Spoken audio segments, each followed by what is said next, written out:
কথা বলা ড্রোন আবিষ্কার করলো কলেজ পড়ুয়া ছাত্র। আপনারা যে ড্রোনটি দেখতে পাচ্ছেন, এই ড্রোন ক্যামেরাটি ঈদে যানজট নিরসনে অনেক বড় একটি ভূমিকা রেখেছে। বিশেষ করে ঢাকা টাঙ্গাইল মহাসড়কের চন্দ্রা ত্রিমোড়ে যে যাত্রীদের একটা উপচে পড়া ভিড় পরে ঈদে, সেই দিক কিন্তু যানজট নিরসনে অনেক বড় একটা ভূমিকা পালন করেছে। সেই ড্রোনটি আবিষ্কার করেছে কলেজ পড়ুয়া একটি ছাত্র। আপনারা দেখতে পাচ্ছেন ড্রোনে কিন্তু একটা মাইক লাগানো আছে, অর্থাৎ হ্যান্ড মাইক সেখানে লাগানো আছে। এই মাইক অর্থাৎ মোবাইলের সাহায্যে এখানে কথা বললেই কিন্তু যাত্রীরা, ড্রাইভার, চালকরা তারা শুনতে পারবে এবং যানজট নিরসনে বড় ভূমিকা পালন করেছে। আপনারা দেখতে পাচ্ছেন ভ্যান গাড়ি করে, অর্থাৎ ড্রোন ক্যামেরাটি ভ্যান গাড়ি করে কিন্তু বিভিন্ন জায়গায় নিয়ে যাওয়া হয়, নিয়ে কিন্তু সেখানে গিয়ে কিন্তু উড়ানো হয়। এই ক্যামেরাটি দেখার জন্য কিন্তু মানুষ, উৎসুক জনতা কিন্তু ভিড় করেছে। আপনারা দেখতেই পাচ্ছেন এত বড় ক্যামেরা বাংলাদেশে এর আগে কখনো দেখা যায়নি।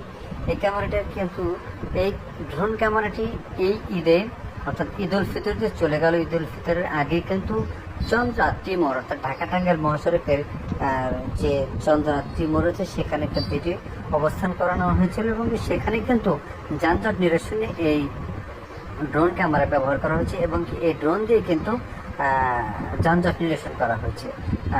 এই ড্রোনটি কিন্তু প্রায় 20 কিলো অর্থাৎ 20 কেজি ওজনের ড্রোন ক্যামেরাটার একটা মাইক, ব্যাটারি, অনেক হাই ডেফিনিশন ক্যামেরা পাখা রয়েছে। ড্রোনটি আবিষ্কার করতে অনেক টাকা এমনটি জানিয়েছেন এবং কি এটার বাজার মূল্য ধরা হয়েছে 4 লক্ষ টাকার মতো।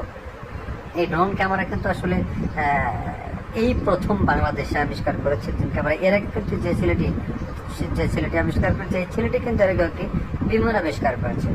এবছর কিন্তু তিনি ড্রোন তৈরি করে সারা ফেলেছে বাংলাদেশে। ঈদে কিন্তু এটি একটা বড় ভূমিকা পালন করেছে। এই ড্রোন ক্যামেরাটি কিন্তু 12 কিলোমিটার পর্যন্ত উড়ে গিয়ে সেখানকার অবস্থান জানাতে পারে।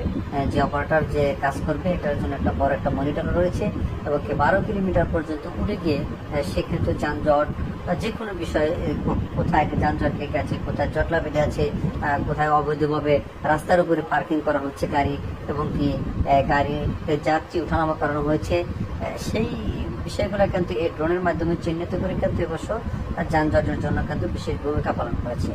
যে কারণে ড্রোনটি গুরুত্বপূর্ণ কিন্তু আসলে সরকারি অর্থাৎ প্রশাসনের কাছে অনেক গুরুত্বপূর্ণ একটি ড্রোন ক্যামেরা হিসেবে বিবেচিত হচ্ছে। আপনারা দেখতে পাচ্ছেন ঈদের আগের এই ভিডিওটি চন্দ্রা ত্রিমোড়ের এখানে কিন্তু সবসময় কিন্তু এই উড়ে গিয়ে বিভিন্ন জায়গায় কালিয়াকুর, চন্দ্রা, বারুইপাড়া অর্থাৎ বিভিন্ন জায়গায় যেখানে যেখানে যানজটের সৃষ্টি হওয়ার সম্ভাবনা রয়েছিল সেখানে কিন্তু সে এই চন্দ্রা বসে থেকে কিন্তু অপারেট করে, অর্থাৎ অপারেটিং যে কাজ করেছে সে কিন্তু বিভিন্ন জায়গায় চিহ্নিত করে এর পরবর্তীতে কিন্তু এই সেখানে পুলিশ পাঠিয়ে কিন্তু সেই যানজট নিরসন করা হয়েছে। এত বড় ড্রোন ক্যামেরা কিন্তু এই বাংলাদেশের প্রথম, যার মূল্য প্রায় 20 লক্ষ টাকা এবং এই ড্রোন ক্যামেরাটির ওজন প্রায় 20 কেজি। অর্থাৎ ড্রোনটির মূল্য 4 লক্ষ টাকা এবং ওজন হচ্ছে 20 কেজির মতো রয়েছে। আপনারা দেখতে পাচ্ছেন পুলিশ প্রশাসন বিশেষভাবে ভূমিকা পালন করেছে এই ড্রোনের মাধ্যমে।